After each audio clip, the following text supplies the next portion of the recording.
저에게는 제 심장 같은 손주가 하나 있습니다. 그런데 저는 그 아이에게 씻을 수 없는 상처를 주고 말았습니다. 세상에서 가장 빛나는 웃음을 가진 제 손주가 저 때문에 평생을 트라우마 속에서 살게 될지도 모른다고 생각하면 제 가슴이 미어집니다. 이 이야기는 그날의 끔찍한 비극, 그리고 그 이후 우리에게 찾아온 믿을 수 없는 기적에 관한 것입니다. 제 이름은 김복순입니다. 제 삶은 가시밭길이었지만 그 중에서도 가장 가슴 아팠던 건 제 며느리를 먼저 하늘로 보낸 일이었습니다. 그리고 얼마 지나지 않아 아들은 일을 찾아 떠났어요. 그날 이후로 아들은 아직 돌아오지 않았습니다. 그렇게 저는 세상에 단 하나 남은 제 혈육 13살 손주 김민준과 단둘이 남았습니다. 이 아이의 작고 여린 등은 저의 전부가 되었고 저는 이 아이의 전부가 되었습니다. 저희는 서로를 꽉 끌어안고 이 험한 세상을 버텨왔습니다. 제게는 오래전부터 성취하는 다리가 있었어요. 앉아서 조금만 움직여도 뼈마디가 쑤시고 아파왔습니다. 그래서 물리치료를 받는 것이 제가 할 수 있는 유일한 일이었습니다. 하지만 보건소까지 가는 길은 멀고 험했습니다. 그 길을 함께 해주는 것은 오직 민준이 뿐이었어요. 매주 화요일과 목요일 민준이는 저를 낡은 리어카에 태웠습니다. 바퀴가 닳아 삐걱거리는 소리가 제 귀에 박혔습니다. 그 소리는 민준이의 힘겨운 걸음소리와 함께 제 마음을 찌르는 듯 했습니다. 민준아, 힘들지 않니?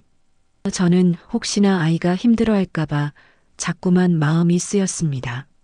민준이의 얇은 여름 티셔츠는 땀으로 젖어 있었습니다. 땀방울이 흘러내리는 것이 보였습니다. 아이는 고개를 저으며 괜찮아, 할머니. 하며 짧고 씩씩하게 대답했습니다. 하지만 저는 알고 있었지요. 이 작은 아이에게 지워진 책임이 너무나 크고 힘에 겨워 말하기조차 힘들다는 것을요. 리어카의 삐걱거리는 소리는 제 가슴에 박힌 죄책감과도 같았습니다. 민준이는 조용한 아이였어요. 또래 친구들처럼 시끄럽게 뛰어다니기보다는 제 곁에 조용히 앉아 책을 읽었습니다. 얼마 전 민준이가 학교를 마치고 집으로 돌아오던 길에 벌어진 일이었습니다. 집 앞 공터에 동네 아이들 몇 명이 모여 있었지요. 민준이는 아무 말 없이 지나가려 했어요. 그때 아이들 중 하나가 민준이를 향해 소리쳤습니다. 야, 김민준, 너는 왜 맨날 할머니랑 다녀? 엄마, 아빠도 없냐? 민준이는 그 자리에서 걸음을 멈췄습니다. 저는 민준이의 어깨가 파르르 떨리는 것을 보았습니다. 저는 민준이를 대신해 소리치고 싶었습니다. 이놈의 자식들아, 그만 놀리지 못해. 하고 당장이라도 일어나 아이들을 혼내주려 했습니다. 하지만 제 다리는 마치 쇠사슬에 묶인 것처럼 꼼짝도 하지 않았습니다. 저는 그저 무력하게 아이들과 민준이를 번갈아 바라볼 수밖에 없었습니다. 다른 아이들이 키득거리며 웃었습니다. 진짜 엄마 아빠 없대. 쯧쯧, 불쌍해라. 외톨이, 외톨이. 민준이는 고개를 푹 숙인 채 아무 대꾸도 하지 않았습니다. 제 죄책감은 한없이 커졌습니다. 내가 아프지 않았더라면 민준이에게 힘이 되어 주었을 텐데. 저는 그런 생각을 하며 마음속으로 울었습니다. 오늘도 그렇게 보건소에 도착했습니다. 민준이는 리어카를 그늘에 세웠습니다. 저는 아픈 다리를 짚고 조심스럽게 걸음을 옮겼습니다. 민준이의 작은 손이 제 손을 잡았습니다. 천천히 오세요, 할머니. 그의 목소리는 언제나처럼 다정했습니다. 그 온기 덕분에 저는 겨우 발걸음을 뗄 수 있었습니다. 물리치료를 받는 시간은 금방 지나갔습니다. 저는 조금 더 나아진 다리로 보건소 문을 나섰습니다. 민준이는 미리 리어카의 덮개를 씌워 놓았습니다. 해가 쨍쨍한 날에도 갑작스러운 소나기가 내릴 때도 민준이는 저를 위해 리어카를 덮어놓습니다. 이 아이의 세심한 마음에 저는 또 한 번 미안했습니다.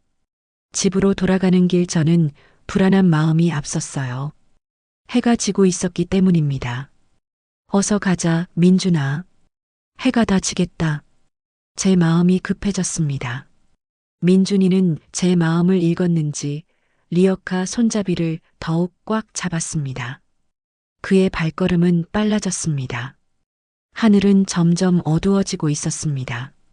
검푸른 먹구름이 서서히 몰려오는 것이 보였습니다. 평온하던 공기에는 묘한 긴장감이 감돌았습니다. 후두둑, 굵은 빗방울이 하나둘씩 떨어지기 시작했습니다. 이내 빗줄기는 걷잡을 수 없이 쏟아졌습니다. 억수 같은 비였습니다. 빗방울이 제 얼굴을 때렸습니다. 저는 리어카에 앉아 몸을 웅크렸습니다. 민준이의 작은 어깨는 이미 흠뻑 젖어 있었습니다. 우르륵 화광, 찢어질 듯한 천둥 소리가 온 세상을 뒤흔들었습니다. 이어 번개가 번쩍였습니다. 푸른 섬광이 제 눈앞을 스치고 지나갔습니다. 저는 너무 놀라 저도 모르게 비명을 질렀습니다. 민준아, 괜찮아? 저는 민준이에게 소리쳤습니다. 제 목소리는 불안에 떨리고 있었습니다.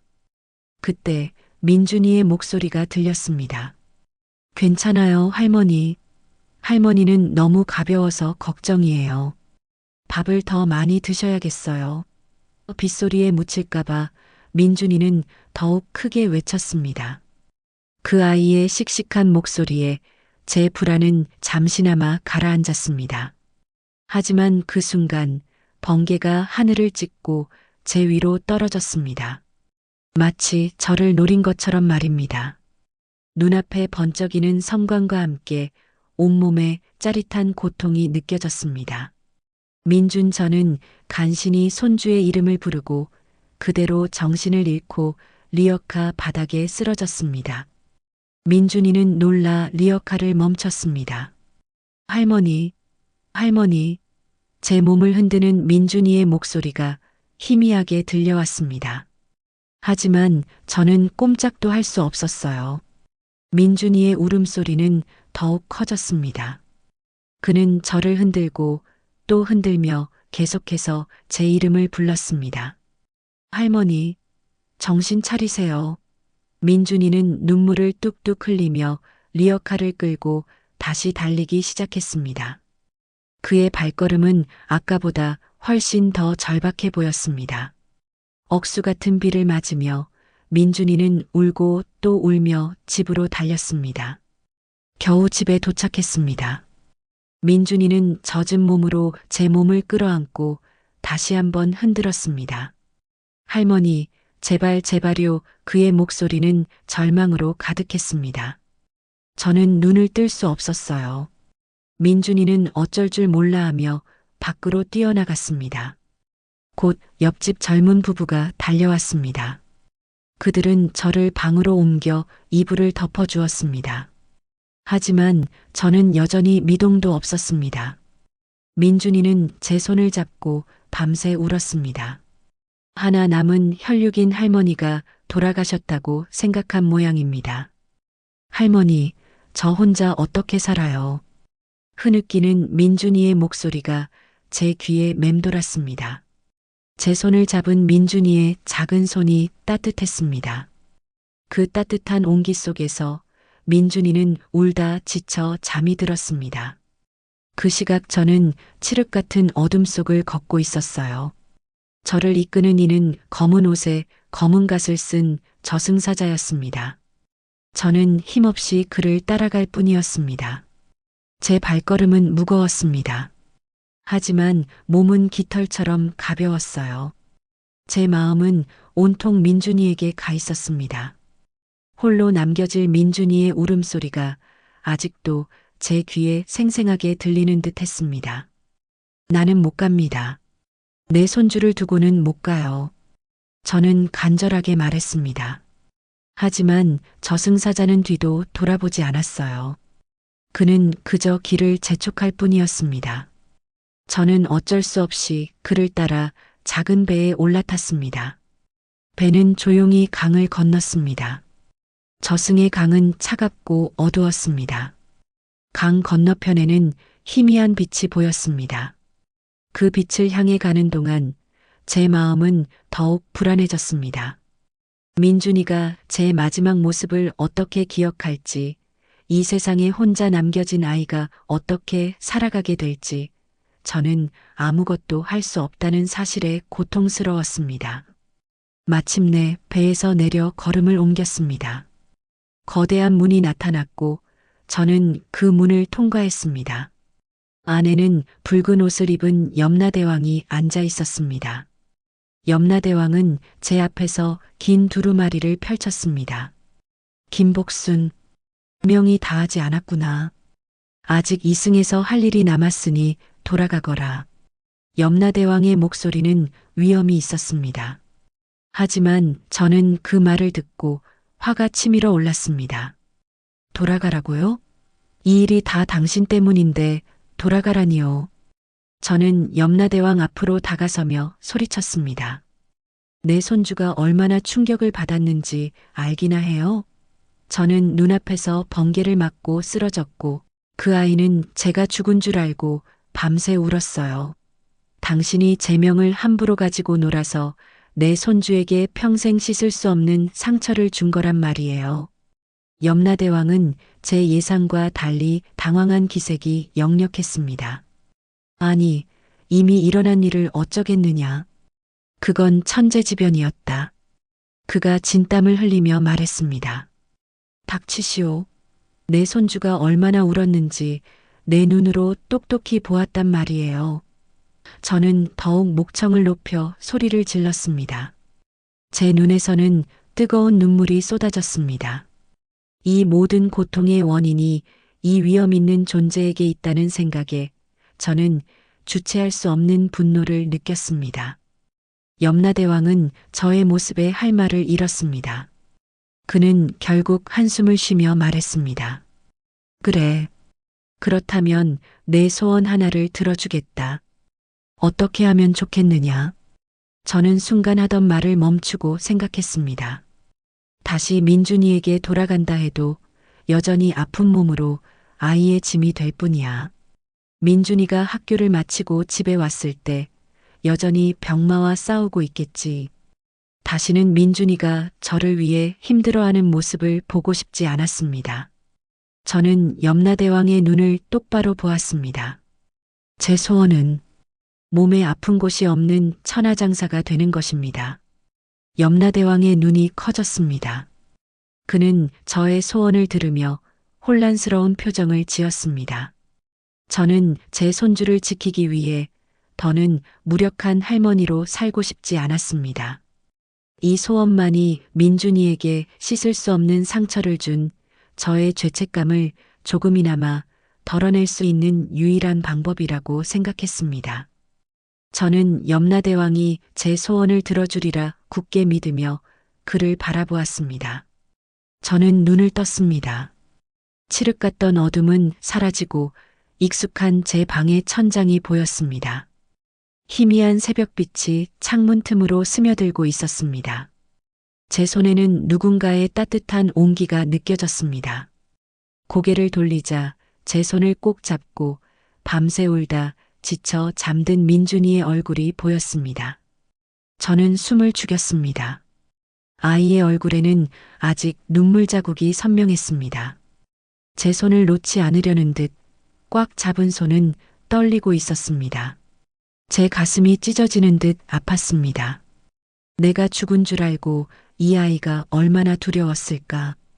억장이 무너져 내리는 듯한 슬픔에 눈물이 왈칵 쏟아졌습니다.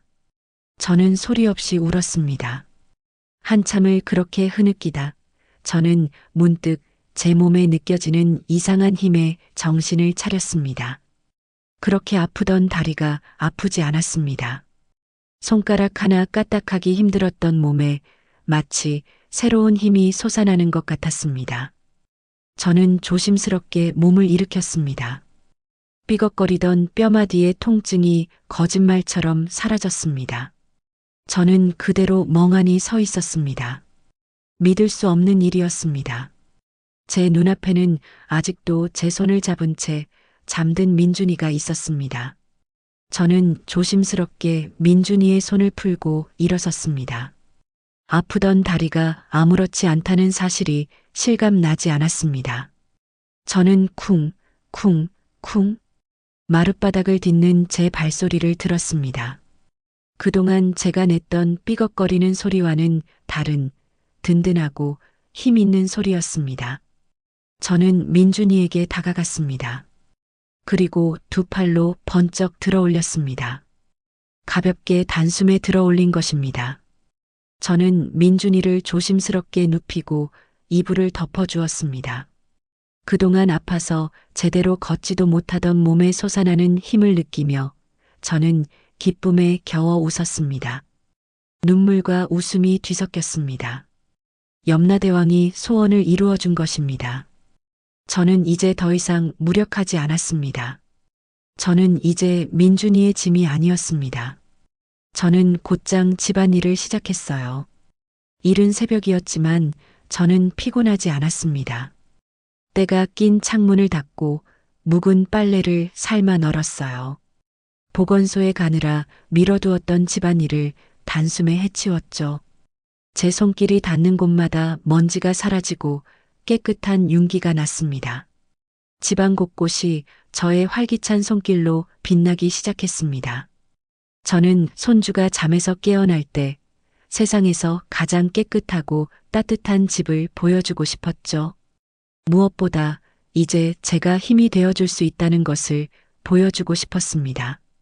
따뜻한 밥 냄새와 된장찌개 냄새가 온 집안에 퍼졌어요. 민준이가 가장 좋아하는 계란말이를 만들었습니다. 저는 민준이의 웃는 얼굴을 상상하며 환하게 웃었습니다. 밖에는 어느새 빗소리가 그치고 해가 떠오르고 있었습니다. 새로운 아침이었어요. 우리에게는 이제 새로운 시작이 기다리고 있었습니다. 새벽 공기가 스며드는 방에서 눈을 뜬 민준이는 옆에 누워 있어야 할 할머니가 보이지 않자 놀라벌떡 일어났어요. 어젯밤의 끔찍한 기억이 되살아나 민준이의 가슴을 짓눌렀지요. 할머니, 할머니. 민준이는 눈물이 그렁그렁한 채로 할머니를 찾아 방 밖으로 나왔습니다. 그때 부엌에서 맛있는 냄새가 풍겨왔습니다. 민준이는 킁킁거리며 냄새의 근원지를 향해 발걸음을 옮겼어요. 부엌에는 익숙한 뒷모습이 보였죠. 할머니였습니다. 민준이가 가장 좋아하는 계란말이를 만들고 계셨습니다. 하지만 어딘가 달라 보였어요. 이전에는 늘 힘없이 구부정했던 허리가 꼿꼿하게 펴져 있었고 움직임도 활기찼습니다. 할머니, 민준이의 목소리는 믿을 수 없다는 듯 떨렸어요. 할머니는 고개를 돌려 민준이를 보았습니다. 환하게 웃는 얼굴은 그 어느 때보다 건강해 보였습니다. 우리 민준이 배고프지? 활짝 웃는 할머니의 얼굴은 그 어느 때보다 환하고 건강해 보였습니다.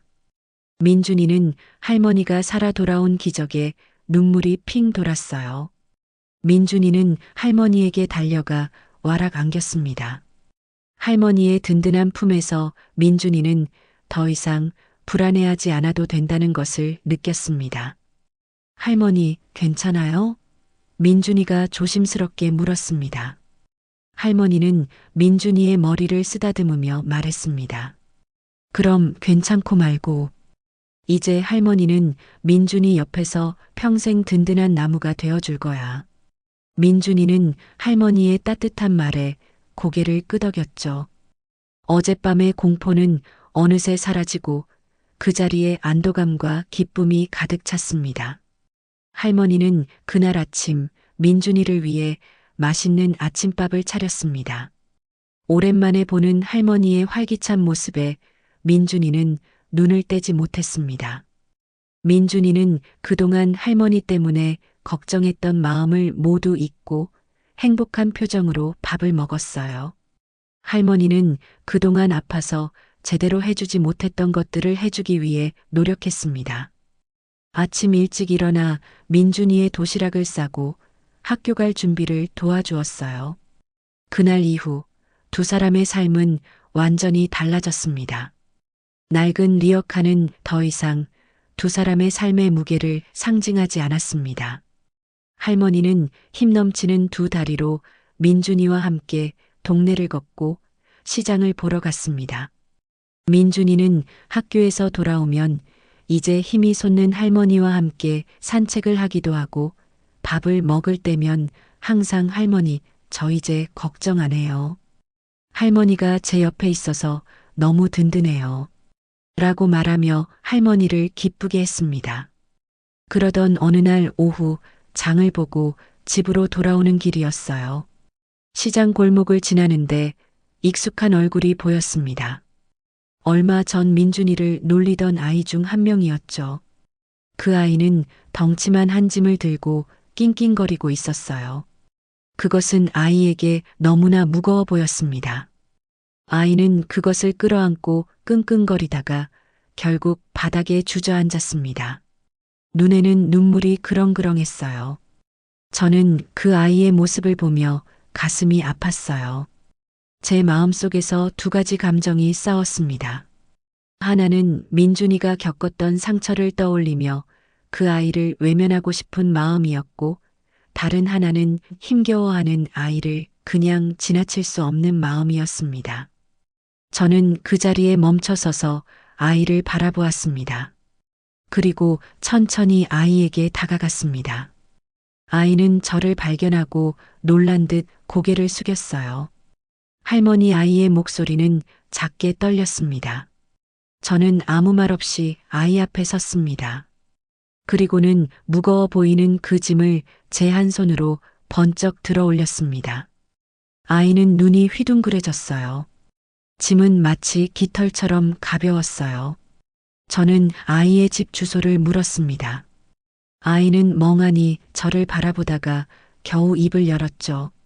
저기, 골목 끝이에요. 저는 아무렇지 않게 짐을 들고 아이의 집까지 걸어갔습니다. 아이는 제 뒤를 따르며 계속해서 저를 힐끗거렸습니다. 아이의 집 앞에 도착하자 저는 짐을 조심스럽게 내려놓았어요. 아이는 제게 고개를 숙이며 말했습니다. 죄송합니다. 할머니 그때 민준이한테 아이의 목소리는 금방이라도 울음을 터뜨릴 것 같았습니다. 저는 아이의 머리를 쓰다듬어주며 말했습니다. 괜찮다. 이제 알았으면 되었다. 아이는 눈물을 뚝뚝 흘리며 제게 말했습니다. 앞으로는 민준이한테 잘해줄게요. 죄송해요, 할머니. 저는 아이에게 미소 지었습니다. 그렇지. 우리 민준이는 아주 착한 아이란다. 서로 돕고 살아야지. 저는 그 아이를 뒤로하고 돌아섰습니다. 제 마음은 전보다 훨씬 더 가벼워졌어요. 저는 매일 아침 민준이를 학교에 데려다주고 집으로 돌아옵니다. 민준이를 괴롭히던 아이를 돕고 난 후 이 특별한 힘은 저와 민준이만을 위한 것이 아니라는 것을 깨달았습니다. 그날 이후 제 주변을 더 자세히 살피기 시작했어요. 누군가에게 도움이 필요한 순간이 오면 저는 망설이지 않고 제 힘을 사용할 준비가 되어 있었습니다. 그날도 저는 발걸음도 가볍게 시장으로 향하고 있었어요. 며칠 전 내린 폭우 때문에 산책길은 진흙투성이가 되어 있었지만 저는 콧노래를 부르며 걸었습니다. 그때 멀리서 웅성거리는 소리가 들려왔습니다. 산책길 어귀에 사람들이 모여 있었죠. 무슨 일인지 궁금해 가까이 다가가 보니 커다란 나무가 쓰러져 길을 완전히 막고 있었습니다. 나무는 비바람을 견디지 못하고 뿌리째 뽑혀버린 모양이었습니다. 사람들 몇몇이 힘을 합쳐 나무를 옮겨보려 했지만 꿈쩍도 하지 않았어요. 아이고, 이걸 어떻게 치우지? 구청에 연락해도 한참 걸릴 텐데. 저는 사람들의 걱정하는 소리를 들었습니다. 저는 망설이지 않았습니다. 제 안에 끓어오르는 힘이 저를 그곳으로 이끌었어요. 저는 사람들 틈을 헤집고 나무 앞으로 다가갔습니다. 사람들은 제가 뭘 하려는지 궁금하다는 듯 저를 쳐다보았죠. 저는 두 손으로 나무의 굵은 몸통을 잡았습니다. 그리고 천천히 힘을 주었어요. 나무의 거대한 무게가 제 팔에 느껴졌지만 저는 힘겹지 않았습니다. 마치 깃털을 들듯이 나무를 번쩍 들어 올렸어요. 사람들의 입에서는 일제히 탄성이 터져 나왔습니다. 어머, 할머니가, 저게 어떻게 된 일이야? 사람들은 놀란 얼굴로 저를 바라보았습니다. 저는 아무렇지 않다는 듯 나무를 길 옆으로 옮겨 놓았어요. 그리고는 가벼운 미소를 지었습니다. 아이고, 할머니, 감사합니다. 어떻게 이런 힘이 있으신 겁니까? 한 젊은이가 제게 다가와 눈을 휘둥그레 뜨고 물었습니다. 저는 웃으며 대답했어요. 이 정도는 아무것도 아니지. 다른 사람들도 제게 고맙다고 말하며 손뼉을 쳤습니다. 저는 그들의 따뜻한 말과 시선 속에서 진정한 행복을 느꼈습니다. 저는 그날 이후 동네의 작은 영웅이 되었어요. 사람들은 밭에서 혼자 일하는 저를 보면 다가와 인사를 건넸습니다. 누군가 무거운 짐을 옮겨야 할 때면 저를 찾아왔어요.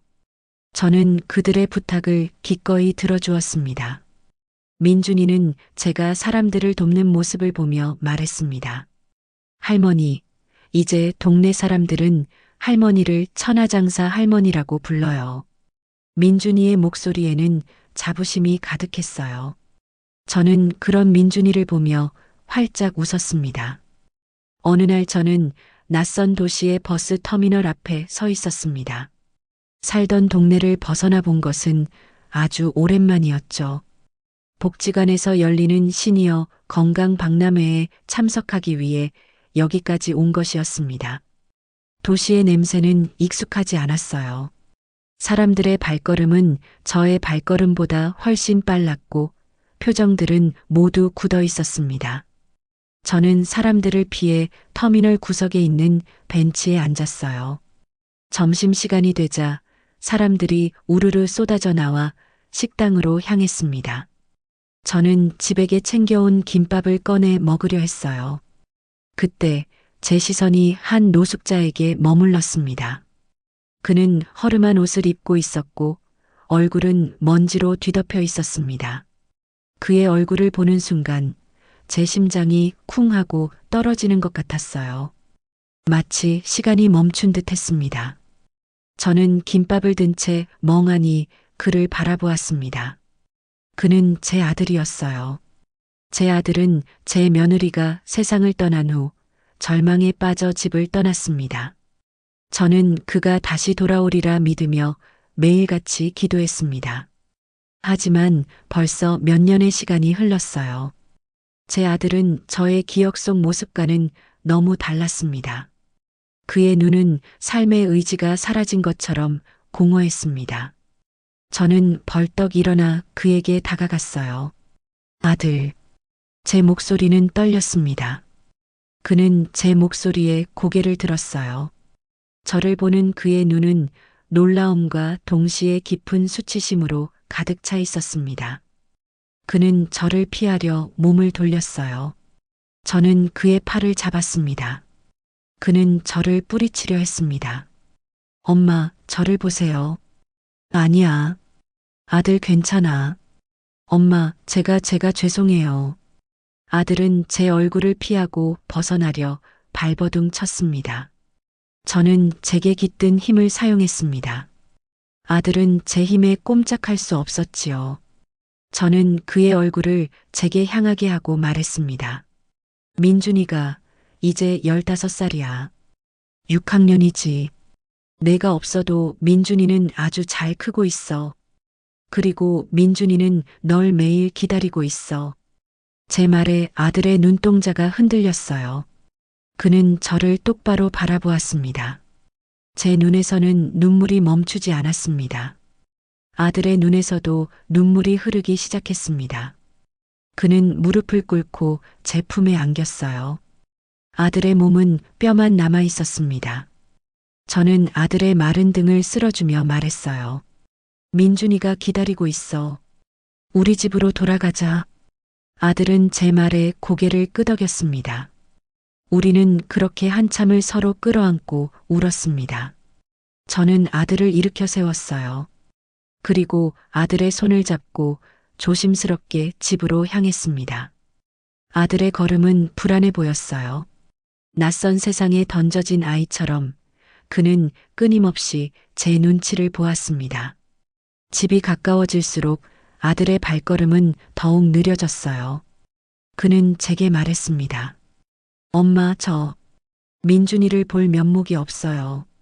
제가 무슨 낯으로 아빠라고 할 수 있겠어요. 그의 목소리는 수치심으로 가득 차 있었습니다. 저는 아무 말 없이 그의 손을 꽉 잡았어요. 저는 이제 무력한 노인이 아니었습니다. 저는 아들에게 제 모든 힘을 나누어 주고 싶었습니다. 집 앞에 도착했어요. 저는 떨리는 손으로 문을 열었습니다. 따뜻한 밥 냄새와 된장찌개 냄새가 풍겨 나왔어요. 민준이가 학교에서 돌아와 벌써 저를 위해 저녁을 준비하고 있었던 것입니다.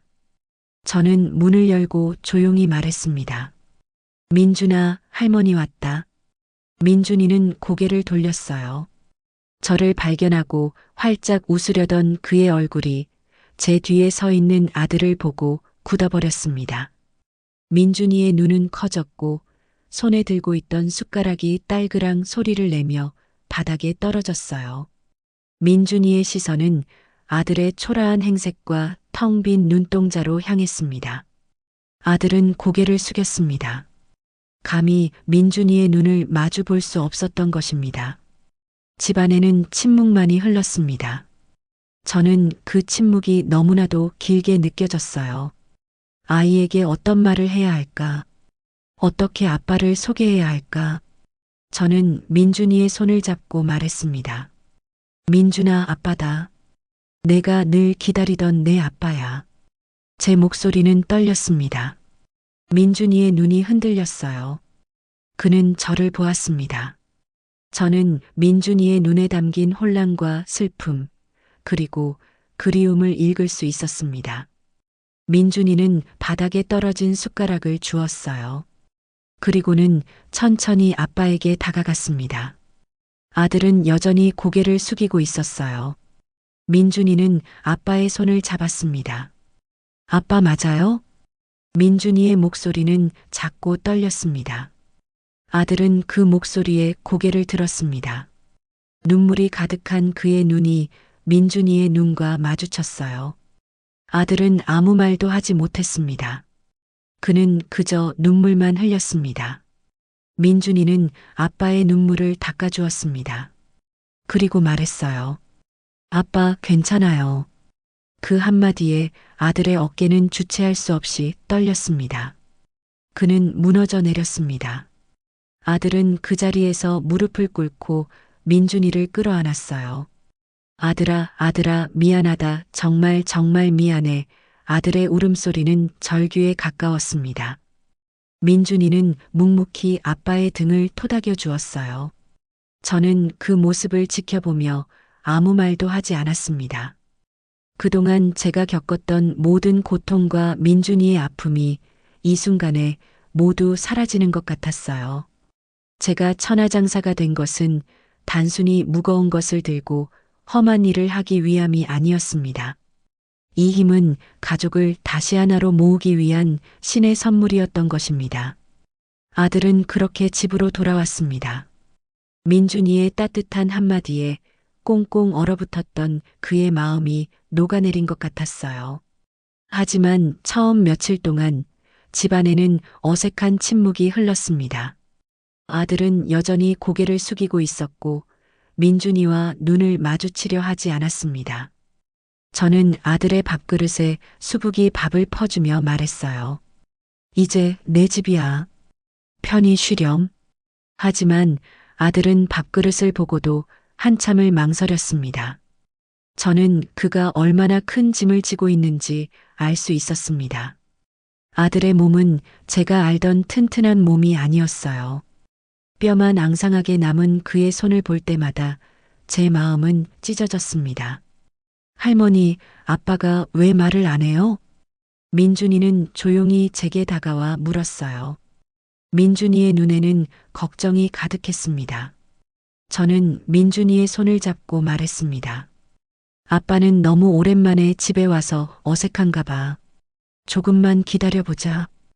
아빠도 시간이 필요할 거야. 민준이는 고개를 끄덕였습니다. 그리고는 아빠에게 다가가 아빠, 제가 읽어드릴게요. 라고 말하며 책을 펼쳤어요. 민준이는 아빠에게 책을 읽어주었습니다. 아들은 민준이의 목소리를 들으며 조용히 눈물을 흘렸습니다. 저는 그 모습을 지켜보며 저도 모르게 눈시울이 붉어졌어요. 민준이의 순수한 마음이 아들의 굳게 닫힌 마음의 문을 조금씩 열고 있었습니다. 그러던 어느 날 저는 아들과 함께 마당에 서 있었습니다. 아들은 구석에 쌓여 있는 벽돌을 멍하니 바라보았어요. 집을 고치려고 사놓은 벽돌이었어요. 저는 그 벽돌을 들어 옮기려고 했습니다. 그 순간 아들이 제 손을 잡았습니다. 엄마, 제가 할게요. 아들의 목소리는 힘이 없었습니다. 아니야. 괜찮아. 엄마가 할게. 저는 웃으며 말했습니다. 그리고는 제게 깃든 힘으로 벽돌을 번쩍 들어 올렸어요. 아들의 눈이 휘둥그레졌습니다. 엄마, 이게 무슨 힘이에요? 아들은 믿을 수 없다는 듯 제 팔을 만져보았습니다. 저는 아들의 어깨를 잡고 말했습니다. 이제 엄마는 아프지 않아. 염라대왕님이 천하장사로 만들어주셨거든. 그러니 내가 걱정할 일은 없어. 이제 내가 해야 할 일은 아프지 않고 행복하게 사는 거야. 그게 엄마가 가장 바라는 일이란다. 아들은 제 말을 듣고 아무 말도 하지 못했습니다. 그는 그저 눈물을 흘렸어요. 그의 눈물에는 그동안 저를 향한 미안함, 그리고 자신의 무력함이 담겨 있었어요. 그날 이후 아들은 조금씩 변하기 시작했어요. 그는 벽돌을 옮기지는 못했지만 부서진 담장을 고치기 위해 시멘트를 개어 날랐습니다. 민준이가 학교에 가면 그는 마당을 쓸거나 마른 풀을 뽑았습니다. 처음에는 서툴렀지만 그의 손길이 닿는 곳마다 조금씩 생기가 돌기 시작했습니다. 그는 더는 고개를 숙이지 않았어요. 어느 저녁 민준이가 학교에서 돌아왔을 때 아들은 민준이를 보자마자 민준아, 아빠가 미안하다 라고 말했습니다. 민준이는 아들의 말에 활짝 웃으며 말했어요. 아니에요, 아빠. 아빠가 돌아오셔서 제가 얼마나 좋은데요. 민준이는 아들의 손을 잡고 말했습니다. 아빠, 우리 같이 밥 먹어요. 할머니가 아빠 좋아하시는 김치찌개 끓이셨어요. 그날 저녁 저희 세 식구는 식탁에 둘러앉아 처음으로 함께 밥을 먹었습니다. 아들은 숟가락을 들고 제게 말했어요. 엄마, 감사합니다. 그의 목소리는 더 이상 떨리지 않았습니다. 그동안 그가 짊어졌던 마음의 짐이 모두 사라진 듯 했습니다. 저는 아무 말 없이 아들의 손을 잡았습니다. 시간은 조용히 흘러갔습니다. 계절이 2번 바뀌는 동안 저희 집은 완전히 달라졌습니다. 앙상했던 아들의 몸에는 살이 붙고 공허했던 눈빛에는 다시금 따뜻한 온기가 돌았어요. 처음에는 말없이 고개만 숙이던 아들이 이제는 먼저 민준이에게 말을 걸고 함께 웃었습니다. 그 웃음소리가 제 귀에는 세상에서 가장 아름다운 노랫소리처럼 들렸어요. 아들은 더는 저에게 미안해하지 않았습니다. 대신 그는 저에게 주어진 이 특별한 힘을 존경했습니다. 그는 매일 아침 저보다 먼저 일어나 마당을 쓸고 부서진 곳을 고쳤습니다. 처음에는 서툴렀지만 이제 그의 손길이 닿는 곳마다 생기가 넘쳤어요. 아들은 작은 일이라도 저에게 엄마, 이제 제가 할게요. 라고 말하며 저의 짐을 덜어주려 애썼습니다. 저는 아들의 든든한 뒷모습을 보며 제가 이토록 바라왔던 삶이 바로 이것이었음을 깨달았어요. 어느 날 오후 민준이가 저에게로 걸어오며 말했어요. 할머니, 아빠가 제 숙제 도와주셨어요. 아들은 민준이의 머리를 쓰다듬으며 민준이와 함께 웃고 있었습니다. 저는 그 모습을 보며 제 마음이 평화로워지는 것을 느꼈어요. 제가 해야 할 일은 모두 끝난 것 같았습니다. 제가 아들의 절망을 희망으로 바꾸고 민준이에게 든든한 아버지를 찾아준 것 같았습니다. 그날 밤 저는 잠자리에 들었지만 잠이 오지 않았어요. 창문 밖을 바라보니 맑은 밤하늘에 별들이 반짝였습니다.